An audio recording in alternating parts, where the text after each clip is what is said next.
Hello, everybody. We're back for our third talk on cell biology.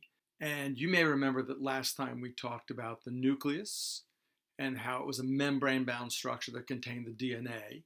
And it was surrounded by these membrane compartments called endoplasmic reticulum, some of which had ribosomes on them. That would be called the rough endoplasmic reticulum. And at the ribosomes, that was the site of protein synthesis. I want to continue to develop this idea of a dynamic endomembrane system, which includes most of the membrane-bound organelles in the cell, from the internal nucleus to the external cell membrane. So let's take a look at this. The next membranous organelle is called the Golgi apparatus, and one way to think of it is as the shipping and receiving center. It consists of a set of flattened membranous sacs, which are called cisternae, and I'll show you that word on the next slide. And they're located between the nucleus and the plasma membrane, or the outer membrane. The Golgi apparatus functions in the following ways. It modifies proteins that were produced in the endoplasmic reticulum, in the ER, and then were shipped to the Golgi apparatus in vesicles. It also manufactures other kinds of macromolecules, and by that I mean large molecules. And it sorts and packages materials and puts them back into transport vesicles for movement to other parts of the cell or to the outside of the cell. The Golgi apparatus is formed on its inner side, which is called the cis side, by vesicles that transport proteins from the ER. So you can imagine the inner side is constantly being formed as these vesicles come from the ER and merge together to form these flattened sacs, these cisternae of the Golgi apparatus. And the outer side, the trans side, sends the modified proteins elsewhere, either to other parts of the cell or to the outside world. The vesicles themselves are small membrane-bound spherical organelles that transport the proteins around the cell. And at the same time, they also transport membrane around the cell. And we're going to see how this works in a little bit. So here's a picture of what's going on. And on the right, you can see a micrograph. And then here we have where in the cell the Golgi apparatus occurs. And then here's an artist's depiction of the Golgi apparatus. And you can see there are incoming vesicles from the endoplasmic reticulum, and they're forming this interface of the Golgi apparatus, forming a new cisterna. And each of these little flattened sacs, which I like to say look like pita bread, each one is a cisterna, and together they form the Golgi apparatus. So this is the cis side here. On the trans side here, you'll notice the outer layer is being dissolved into vesicles that contain more proteins that are being shipped elsewhere. These proteins are presumably finished or near finished, and now they're being sent to where they're needed. At some point in the future, this cisterna will be finished, and then a new one will begin to form here, etc., etc. So the whole idea is that the cisterna move from the cis face to the trans face. Eventually, this cis face cisterna here will become a trans face. Now, the next kind of organelle we want to talk about are called lysosomes. And lysosomes are basically spherical organelles that digest anything that they engulf. They are a membranous sac of hydrolytic enzymes. And these kinds of enzymes are able to recycle old macromolecules back into their component parts. In other words, back into their building blocks. For example, old proteins are chopped back up into their component parts, which are called amino acids. They also patrol the cell and recycle old organelles. And the enzymes within the lysosomes just break apart these macromolecules, the proteins, the fats, the polysaccharides, and the nucleic acids into their components. So why might that be useful for a cell? Why would it be useful to break up old organelles or old molecules into their components? I've given you a second to think about it. If you said because those building block molecules can then be reused to make new molecules and new organelles, give yourself a pat on the back, because that's right. And why is it a good idea to have these lysosomal enzymes inside a membranous sac? Think about that one. Okay, you've thought about it for a second?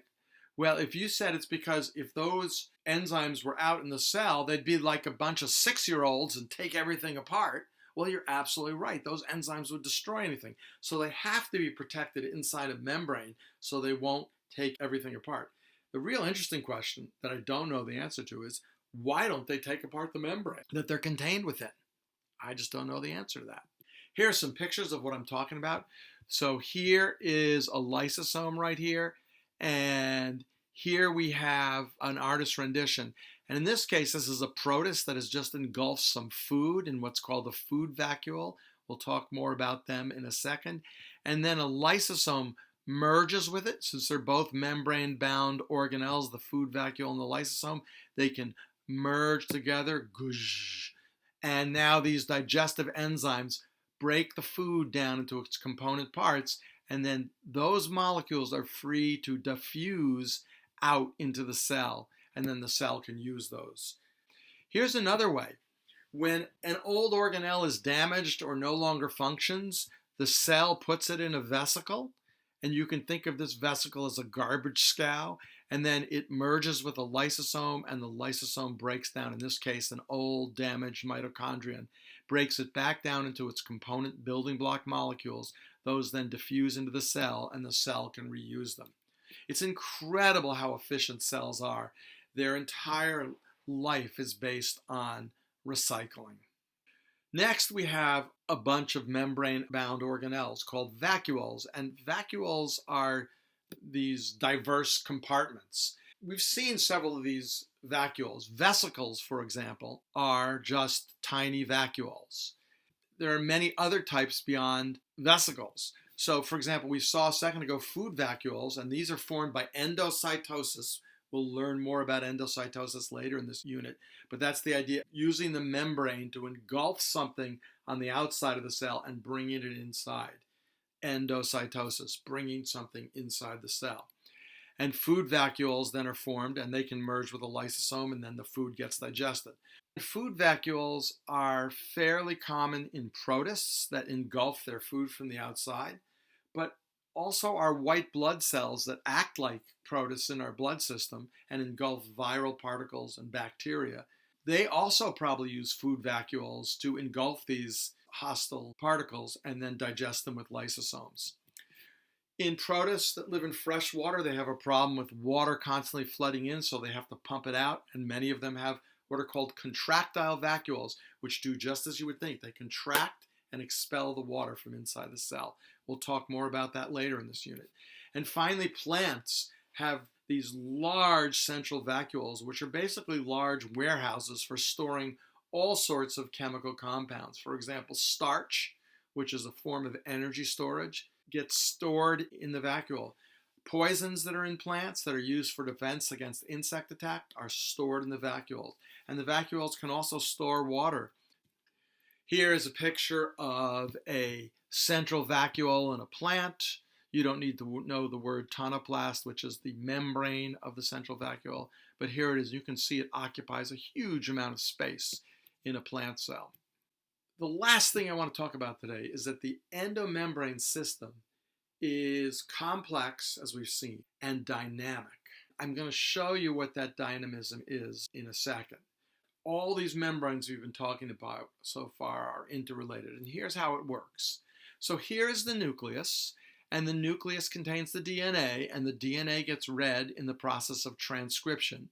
The transcript then leaves through the nuclear pores, finds a ribosome, where the ribosome takes the information in the transcript and translates it into a protein. The proteins are then packaged in vesicles, and the vesicles travel to the Golgi apparatus. Once in the Golgi apparatus, those proteins get modified, and we'll talk more about the modification of proteins throughout the rest of the year. By the time this vesicle and its proteins get to the other face of the Golgi apparatus, and I explained how that works earlier, the proteins get revesicalized and they travel to other places. In this case, you can see that the proteins are being expelled from the cells. Why might you expel something you just made? Well, suppose this protein is insulin And these are cells in the pancreas that are saying, oh, the blood sugar level is too high. And we need to make this messenger that's going to tell other cells in the body to remove sugar from the blood so that we don't have too much blood sugar. That would be one reason why you would ship a protein to the outside world.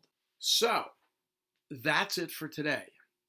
What we now have is a picture of how the endomembrane system carries out a bunch of actions, from the expression of a gene through transcription and translation, and then to its modification of the protein product in the Golgi, and then its shipment elsewhere. And for example, you might imagine that some of these vesicles go on to become lysosomes. If they contain those certain hydrolytic enzymes, they become lysosomes and they stay as organelles within the cell. Tomorrow, we're going to go on and finish all the remaining organelles that we haven't talked about in the cell. Until then, I want you to go outside, look at nature, and ask biological questions. And I'll see you soon.